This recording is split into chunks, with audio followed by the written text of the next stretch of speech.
Okay, so behind me you'll see the Mariinsky Theater. It's officially known as the State Academic Opera and Ballet Theater. But Mariinsky Theater was its historical name and has been restored since the collapse of the Soviet Union. Its origins come from the Russian theater company in the 1700s, and Catherine the Great commissioned a theater to be built on actually the location where the conservatory is currently located. It was called the Bolshoi Stone Theater, and it was designed by Rinaldi in 1783. Previously, the square had been known as Circus or Carousel Square because of the equestrian shows and circuses that existed on the square. And in 1849, there was a circus theater built on the current location of the Mariinsky Theater. The Bolshoi Theater was burned down and was rebuilt in 1802 with a new design by Thomas de Temon, and he had a significant change in style from the original building. There were several other fires, and several other changes made to the acoustics, and flat ceiling was added for better acoustics, and the classic horseshoe arrangement of the audience was added that still remains today. In 1859, the circus theater was destroyed by a fire, and they took the theater company that had been located at the Bolshoi Theater had moved to the circus theater at this point.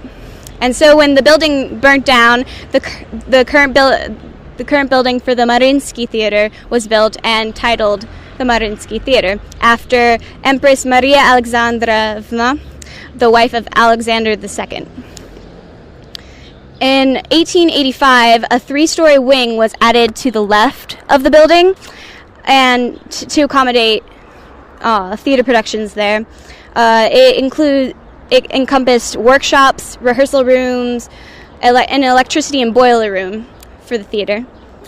In 1894, the wooden rafters were replaced with steel. Fortunate to avoid further fires.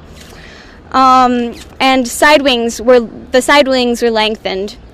The audience foyer was enlarged, and the facade was redone to be more monumental. In 1941, the Mariinsky closed for World War II, and the theater company evacuated to Perm, where they continued productions until in 1944 they returned to St. Petersburg. There was major reconstruction done on the building from 1968 to 1970, and this was led by Gelfer, and it stretched out the left wing more to accommodate the needs of the building. And in 1988, Valery Gergiev became the artistic and general director of the Mariinsky Theater, and he has been a great force for the Mariinsky Theater. He actually was, since the Mariinsky had changed its name from the Soviet era, it was known, when the Soviets took over, the theater became an academic state-controlled theater.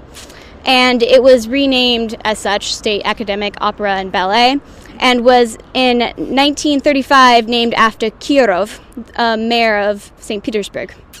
So the ballet company, especially for the Mariinsky Theater, had been known internationally solely as the Kirov Ballet Company. And so when the name changed, so did the ballet company, and Gergiev was a big force in pushing for the Mariinsky name to be known internationally. He took the ballet tour, and I think orchestra tour throughout internationally and established the Mariinsky name so that arguably today it is even more well known internationally than the Bolshoi Theater in Moscow, its eternal rival.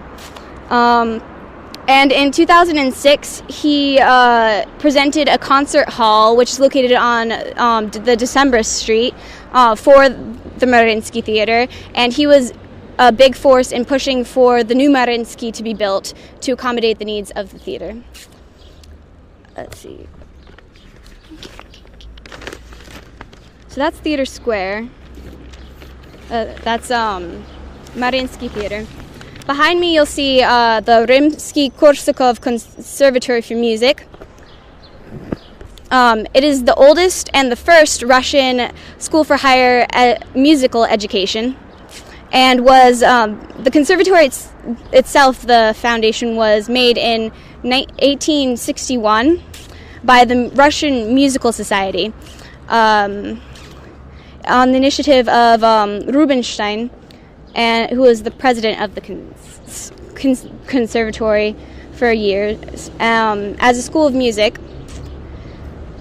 And this kind of consolidated a bunch of different classes that they had that didn't really have their own building and didn't really have a lot of organization from across the city, so that there was a central location and a central force behind music classes. The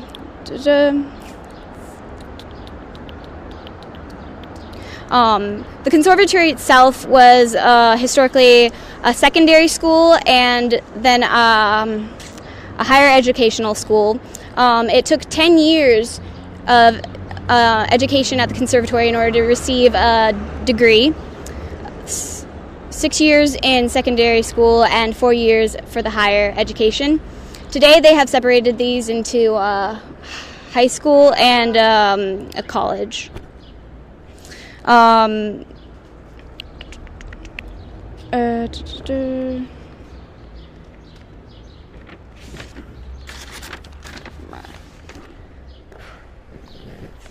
Funding for the conservatory came solely from private donations and from charity concerts that they held in order to raise the money. And then it wasn't for a couple of years that the conservatory was able to pay its own way with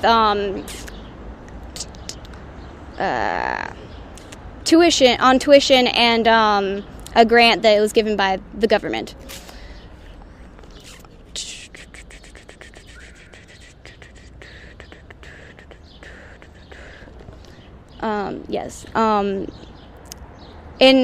After the Communist Revolution, the conservatory came under state control and was then a free educational institution and has remained so till today.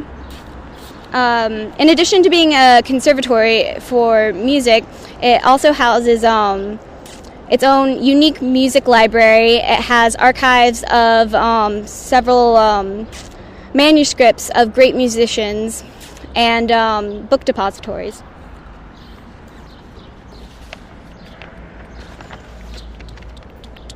Yes.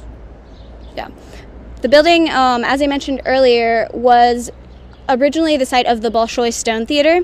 After the theater company moved into their new building, the Mariinsky, the music conservatory was the music society was given the building for its use.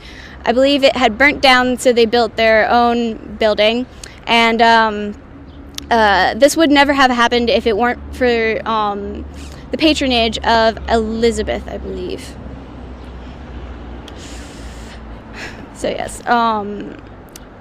she's a big patron of the arts and music, and she helped push for them to have their own building for education. The current building has a opera theater and a music hall.